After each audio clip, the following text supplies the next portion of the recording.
بتخليكي دايما تحسي ان انت كنت ضعيفه في يوم من الايام، فانت عايزه تبقى اقوى. ساعات الشخص كمان ده بيأثر عليك اكتر من اهلك.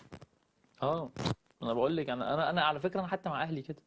يعني أنا اهلي ما يعرفوش حاجه عني، ما بحكي لهمش لا انا دايما خلاص بقى اتعودت ان انا دايما اسمع اسمع اسمع طب وما امال احكيش. بتحكي لمين؟ ما بحكيش لحد. بس ازاي ما حد هي دي بقى المشكله. عشان كده النهارده لما رفائيل كان بيحكي حكى حاجات كتير جدا قريبه، ايه اللي خلاني اتاثرت معاه وبدات ان انا احس بده؟ اننا ان ساعات بتحسي لمسك. على تكه بقى، تحسي ان انت يعني انا ممكن انا هقوم تبقى احكي انا كمان. اه تحسي ان انت عندك حاجات جواكي وتبقي نفسك انفعلت من انك جوايا. كمان تعيطي مثلا او حاجه، ولا او انا مثلا مش فكره ان مثلا ان الدموع تنزل من شخص ان ده ضعف، لا. مش دموع بس. بس انت اتعودتي دايما ما انك انت ما تتكلمش. بتعرفيش تطلعي ده، ولو نفسك تطلعيه مش عارفه. مش عارفه تعبر عنه صح ولا. بالرغم ان انا اسهل واحد كده يدمع، مش لازم اكون ابكي، اسهل واحد كده. يعني ممكن اتفرج على فيلم وانا قاعد في بيتنا، اتفرج على فيلم فيه مشهد مؤثر، تلاقيني فجأة دمعت. في السينما نفس القصه، انا ممكن في السينما اقعد اعيط مثلا على موقف، وبعد كده ارجع عادي جدا طبيعي، بس كده.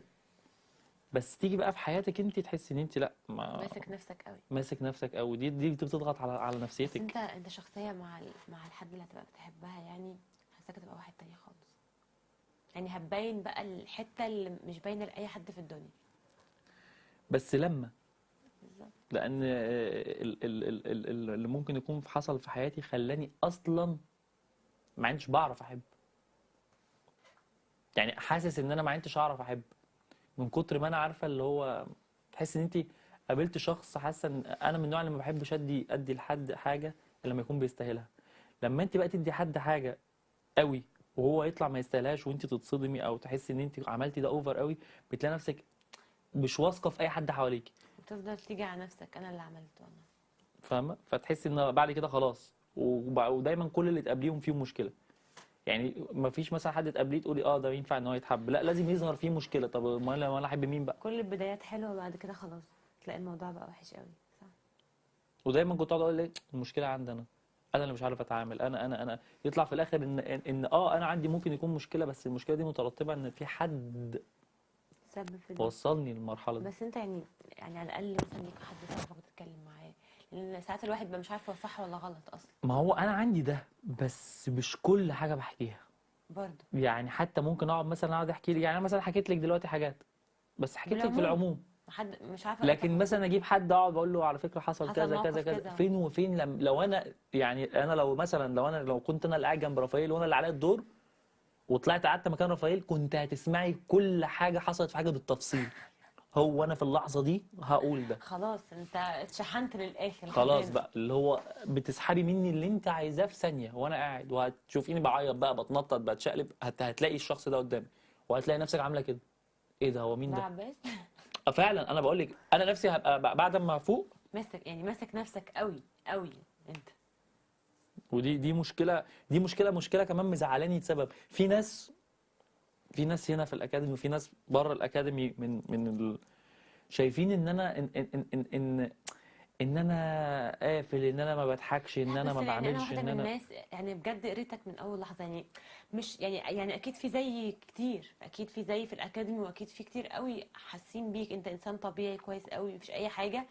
بس الفكره كلها ان باين عليك ان انت شخص دايما بتسمع اكتر بكتير قوي ما بتتكلم، فاهم؟ ودي مش مشكله، دي حاجه كويسه. لا انا بتكلم ان في ناس شايفه ان انت لما بتتكلميش، لما بتتنططيش، لما بتهزريش، لما ما بتضحكيش فتره، يبقى انت فيكي حاجه، يبقى انت كده، يبقى دي شخصيتك. كئيب. لا الموضوع مختلف عن كده. انت في حاجات بتوصلك لانك نفسك تطلعي الشخص اللي عادي اللي زي اللي جواكي حصل ومش جوه ده. عارفه. يعني انا ممكن اكون عايز اقوم ارقص واهزر واضحك والكلام ده، بس في حاجات بتخليكي ما بقيتيش عارفه تعملي ده. صح. انت فاهمه؟ انا لما كنت قاعده جوه كنت خايفه اطلع. يعني جوايا حاجات كتير قوي بس مش عارفه هقدر اعبر عنها ولا مش هعرف.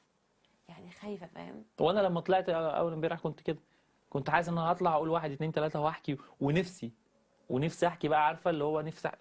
بس طلعت لقيت نفسي بقول واحد اتنين تلاته السلام عليكم، قعدت تاني مكاني ولا كان في اي حاجه خالص، كالعاده يعني، العاده الغبيه اللي فيا. طب يعني من جواك كانت ايه اكتر حاجه نفسك تطلعها؟ حاجه يعني عن حد كان معاك؟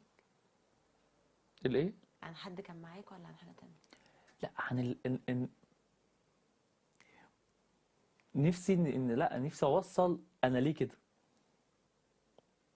يعني انا ليه بقعد اسمعك واسمع واسمع واسمع. انا ليه ممكن اكون ظاهر عليا ان انا ممكن اكون قوي شويه كده وماسك مم. نفسي، وليه اكون ليه ملهاش علاقه نهائي بالسن.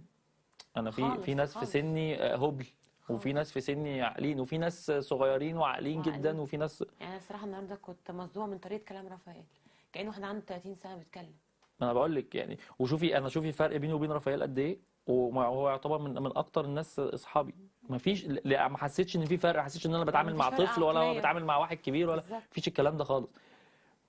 فانت نفسك توصلي ده عشان خاطر الناس اللي قدامك، سواء الناس اللي بتشوفك او الناس اللي اصحابك اللي قاعدين معاكي، او الناس اللي عندهم مشكله ان هم متخيلين، يعرفوا هو ليه الشخص ده وصل لكده.